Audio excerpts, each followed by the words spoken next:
हमार लरुआल हवा हो। अरे का बताई हमसे चलले न जाता। अरे आव आगे आगे। अरे कैसे आए? काहे मार छटपटाइल त रहला ह कि जाइब जाइब। अरे तो हमके ना पता रहे। सुना सुनावा। चले में देवरू रहो तारा पीछे, काहे न रहेला कंवरियन के बीचे।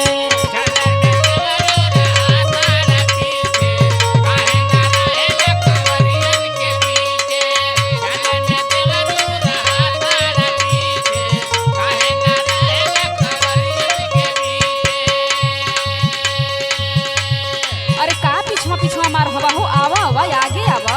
अरे आवत है भौजी। चले में देवरू रहो तारा पीछे, काहे न रहेला कंवरियन के बीचे।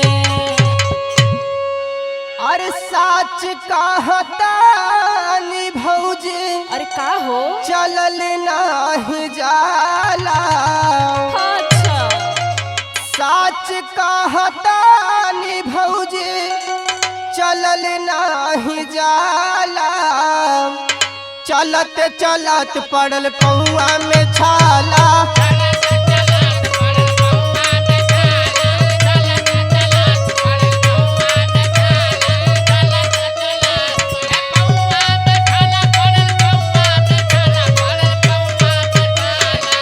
कहूँ कदम हमसे चललो न जाला।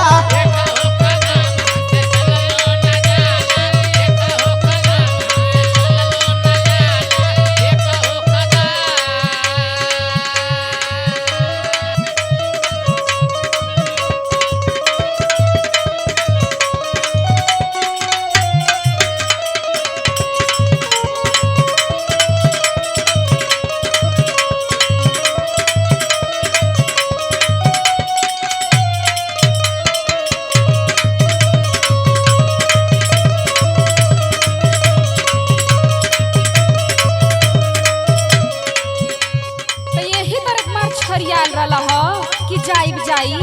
अरे भौजी हमके मालूम न रहल कि ऐसन दशा हो जाए। हाँ तो अब समझ में आवत ना बा। समझ में आ गए एकदम। हाँ तो सुना सुनावा। देवघर जाए खातिर कैले रहला हाला, चले में राह बाबू काहे बुझाला। रुका हो भौजी तनी करे दया राम हो, फटक के मारे हमके कुछ ना सुझाला।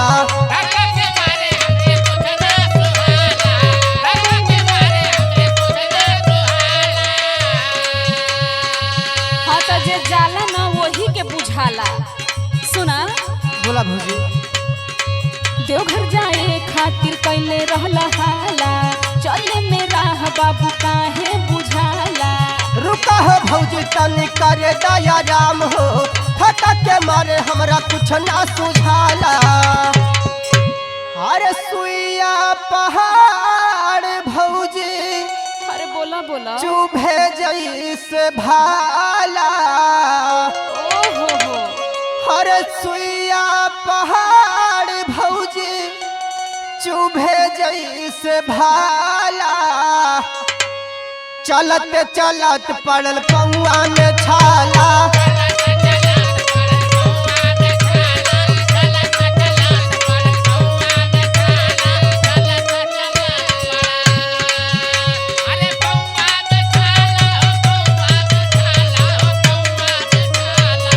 कहूँ कदम हमसे चललो न जाला।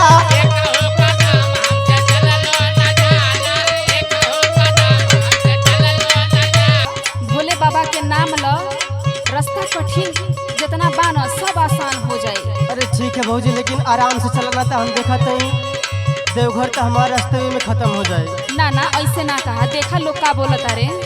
बोला। बोल बम बोला कटी कठिन डगरिया, तोहरा पे बाटे भोले बाबा के नजरिया। भौजी हो करायब कवनो उपाय जी, चाहे तू ले ले चल हमरो कंवरिया।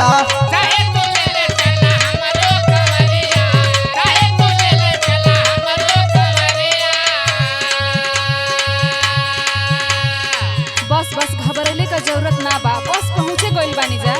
अरे भौजी अगर हमार कांवर ले ले तू तो हमके बहुत सुकून मिल जात। बोल बम बोल बोला कटी कठिन डगरिया तोहरा पे बाटे महादेव के नजरिया। भौजी हो करा अब कवनो उपाय जी चाहे तू ले ला अब हमरो कंवरिया। बाबा हो उमेश के अपन हर चेला बनाला। अरे बनानी है। बाबा हो उमेश के अपन चेला बनाला। चलत चलत पड़ल पौआ में छाला।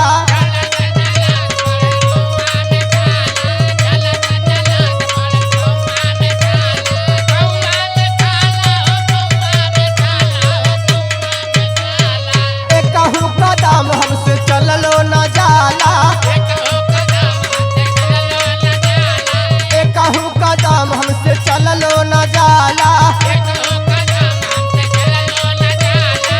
कहूँ कदम हमसे चललो न जाला। अरे भौजी आराम से चला। बस बस आ गई जा।